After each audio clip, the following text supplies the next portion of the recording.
Hello, boys and girls. It's Miss Kostal. Today is Monday, April 27th, and we finished James and the Giant Peach. We finished the whole book. Thank you for listening. I hope some of you had a chance to watch the movie. I did. I liked it. I thought that shark was scary, though. So we finished this whole book. Good job. So I thought I would stay with the same author and read another Roald Dahl book called Charlie and the Chocolate Factory. There also are two movies about this book. So when we're all done, you can watch those two movies. But wait till we're all done because it's always better to read the book first. If you've already seen it, that's okay though. It says illustrated by Joseph Schindelman. Chapter 1 is called Here Comes Charlie. These two very old people are the father and mother of Mr. Bucket. Their names are Grandpa Joe and Grandma Josephine. And these two very old people are the father and mother of Mrs. Bucket. Their names are Grandpa George and Grandma Georgina. This is Mr. Bucket, and this is Mrs. Bucket.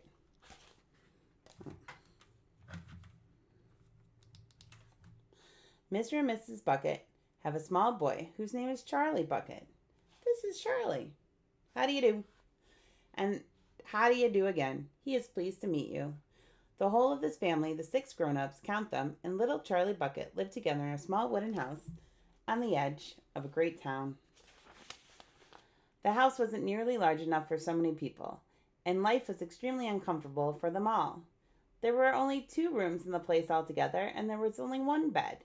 The bed was given to the 4 old grandparents because they were so old and tired. They were so tired they never got out of the bed. Grandpa Joe and Grandpa Josephina on the side, Grandpa George and Grandma Georgina on this side. Mr. and Mrs. Bucket and little Charlie Bucket slept in the other room, upon a mattress on the floor. In the summertime, that wasn't too bad, but in the winter, freezing cold drafts blew across the floor all night long, and it was awful. There wasn't any question of them being able to buy a better house or even more beds to sleep in. They were far too poor for that. Mr. Bucket was the only person in the family with a job.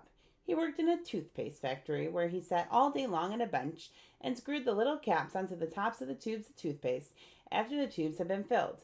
But a toothpaste cap screwer is never paid very much money, and poor Mr. Bucket, however hard he worked, however fast he screwed on the caps, was never able to make enough to buy one half of the things so large a family needed. There wasn't enough money to buy proper food for them all.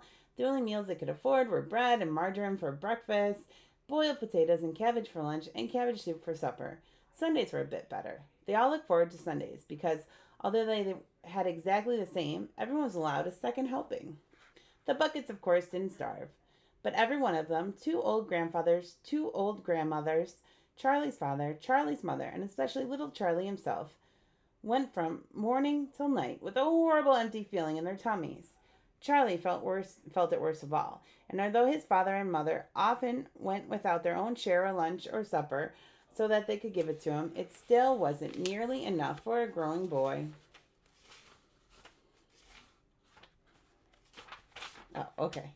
He desperately wanted something filling and satisfying than cabbage and cabbage soup.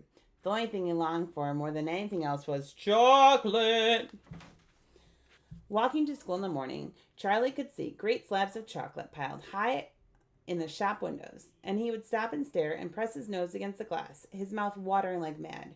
Many times a day, he would see other children taking creamy candy bars out of their pockets and munching them greedily, and that, of course, was pure torture. Only once a year on his birthday did Charlie Bucket ever get to taste a bit of chocolate. The whole family saved up their money for that special occasion, and when the great day arrived, Charlie was always presented with one small chocolate bar to eat all by himself. And each time he received it on those marvelous birthday mornings, he would place it carefully in a small wooden box that he owned and treasure it as though it was a bar of solid gold.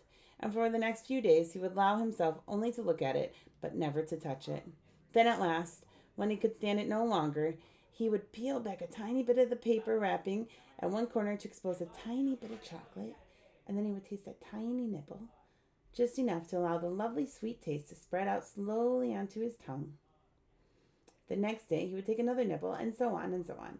And in this way, Charlie would make his 10-cent bar of birthday chocolate lasts him for more than a month. But I haven't yet told you about the one thing that tortured little Charlie, the lover of chocolate, more than anything else. The thing for him was far, far worse than seeing slabs of chocolate in the shop windows or watching other children munching creamy candy bars right in front of him. It was the most terrible, torturing thing you could imagine. And it was this. In the town itself, actually within sight of the house in which Charlie lived, there was an enormous chocolate factory. Imagine that! And it wasn't simply an enormous chocolate factory either. It was the largest and most famous in the whole world. It was Wonka's factory, owned by a man called Mr. Willy Wonka, the greatest inventor and maker of chocolates that there had ever been. And what a tremendous, marvelous place it was. It had huge iron gates leading to it, and a high wall surrounding it, and smoke from its chimneys, and strange whizzing sounds coming from deep inside it and outside the walls for half a mile around it in every direction. The air was scented with the rich, heavy smell of melted chocolate. Twice a day on his way to and from school, little Charlie Bucket had to walk past the gates of the factory. There he is. And every time he went by, he would begin to walk very, very slowly. And he would hold his nose high in the air and take long, deep sniffs of this gorgeous, chocolatey smell all around him. Oh, how he loved that smell. And oh, how he wished he could go inside the factory and see what it was like. Okay, tomorrow we roll Chapter 2, Willy Wonka's Factory. Bye.